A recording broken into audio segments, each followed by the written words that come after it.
if you're around people who are all aspiring to greatness, you know, like if you're hanging around people who are all aspiring to greatness. When I was lucky enough to be at the Olympic Training Centre, everyone was elite level aspiring to greatness. So you didn't have anyone pulling you down or saying, hey, keep your feet on the ground, blah, blah, blah. It was just totally normal for everyone to want to break world records, win Olympics, or at least at the very basic level, represent your country in a sport. So it was normal, it was fine.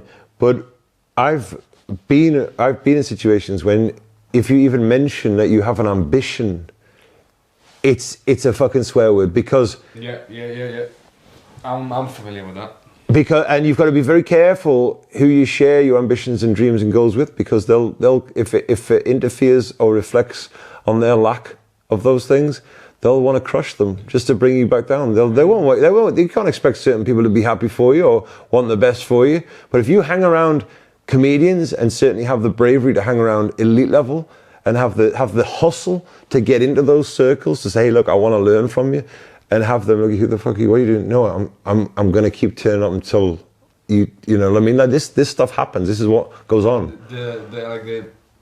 It's almost perverse, but painful. Like there's a perverse beauty in it, but sometimes people will kill your dreams because they're trying to protect you from yourself, or they try to kill your dreams. Like people will suffocate you to see. They want to protect you from the hideous disappointment, which I've experienced, the hideous disappointment of not achieving a dream. But equally, I'm pleased my parents didn't try to prevent me from it, because. You know, but do you have a story, man? It's all we. At the end of the day, when we're on our deathbed, all we've got is stories. All we've got is stories. You know, when we're lying there, and the struggle and the battle and the relentless. Some of it is stupidity. Like anyone can be a busy fool. Sometimes being relentless in the face of lessons which you ignore because your ego says no, I can do it, is stupidity. Even when there is good stories, but sometimes. Regardless, all those victories, like yes, regardless, if you just keep pushing, I mean, as long as you're not delusional, like you know, if you're winning competitions and you're winning talent tournaments, you're winning stuff, then if it's clearly evident that you're good, then you have a right to the authentic confidence you have. It's it's like that. I heard a quote the other day. The guy said, confidence is not about talking mantras into the mirror every day. It's about being able to stack up enough personal achievements to much evidence to back up. Was this the Modern Wisdom pod? I've seen something along these lines. Yes, Modern Wisdom guy. Yeah, Modern Wisdom guy. I love some of his stuff. That's him. I love some of his stuff. And he said it's about being able to stack up enough evidence to back up who you think you are, who you actually think, or who you're portraying to the world. It's all very well if I go out and portray to the world, hey, listen, this is who I am. But it's like, yeah, okay, back it up. Back it up. Can you back it up? It's like, yeah, I was the guy who went undercover. This stuff's real. I back it up. You want to teach me how to... I back it up. All right, I won the World Championships. I got 2 world records, 6 European titles. I can back it up. But there's other fields where I couldn't back it up. And I'd either have to have the humility to say, listen, I can't back that up, or just stay the fuck away. Like, don't claim to be an expert. Or don't try to be an expert or a specialist if you're not a specialist or an expert. When you've put in more than 10,000 hours and 15, 20,000, 25 years into something, it's like, look, I'm now a specialist. But the irony is I don't even have a qualification to coach you in athletics. I wouldn't even be allowed to coach you. But between 2 grown men, I said, look, I can teach you because I've won my stripes. I've earned my stripes in this field of interest of mine. But yeah, it's very important that in life, I always see it like mountain climbing. In mountain climbing, if you fall off, you only fall back to the last pin you put in the rock. Yeah. You don't fall to the ground. You fall back to the last pin, and then you climb to another piece of rock, and you put in another pin, and you keep climbing, and then you might fall, but you only fall back to your last pin.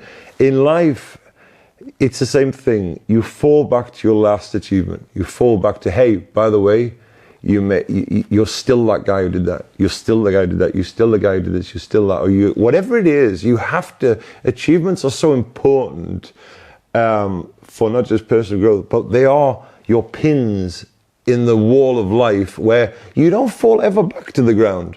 I could be, if I lose everything tomorrow, as long as I've still got my mind, as long as I can still talk, then I have all of what I'm never going to unknow. I mean, that's like a dementia, Alzheimer's, you know, I'm never going to unknow. I was going to say, and once you don't have your mind, it's not your problem. It's not my problem. So as long as, that's the important thing, you got it. And I think, like I say, to stress it, these are conversations, sadly, you can only have when you're around your own tribe of people who have like-minded interests. And at the moment you know you've got to play dumb or play on a level or suffocate your ambition as just to blend in, you already know, hey, you're in the wrong company if you still want to be great.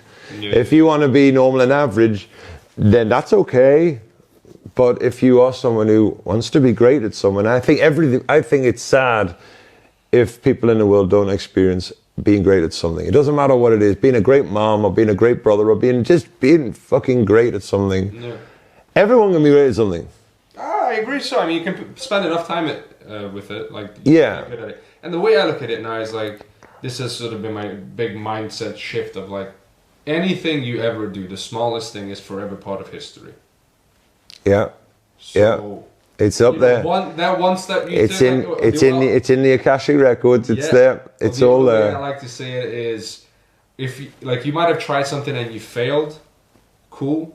You could have been also selling heroin and smoke, and suck in the industry at the same time. That's right. Didn't. You tried to do something good. You fucked up. Yeah. Cool. Yeah. You would rather succeed at something bad? It's true. Like honestly, the more you try and the more you fail, the more you get to know yourself and the more you bob and weave. In the end, none of it matters. Like at the end, still, who cares? We don't understand what this experience of life is about. But I just think there's more fun and there's more joy at being happy in your own skin. And that's why, working the human body. The human body's supposed to be worked. We're supposed to stress it. It's like you said, you touched on cold therapy. Yeah. I hate it, but I do it. Lifting weights, stressing the body. I don't like lifting weights, but I still do it because it's important. You have to stress the body and have the faith that there is it's not just a little, there is a huge amount of stress, emotionally, physically, you can put on the human body and it will rebound in a better way. Yeah. Right? There is a critical point, and everyone's threshold's different, but there is a critical point where it goes beyond hermetic stress and it goes into the point of you're now damaging yourself. You're now damaging. But people underestimate how high that bar is. Yeah. How much. Like people, if I go to the gym, I'll go 25 minutes, but because I get bored. But I'm fully aware that I could train for many hours and I could probably still get a lot of benefits as long as I don't go too hard. I'm not young anymore. But people do underestimate just how brilliant the human body and the human mind is and how capable we all are. I'm nothing special. I just understand that if I put my body in a situation where it has to do something, I have total faith that it will get really, really close to doing it.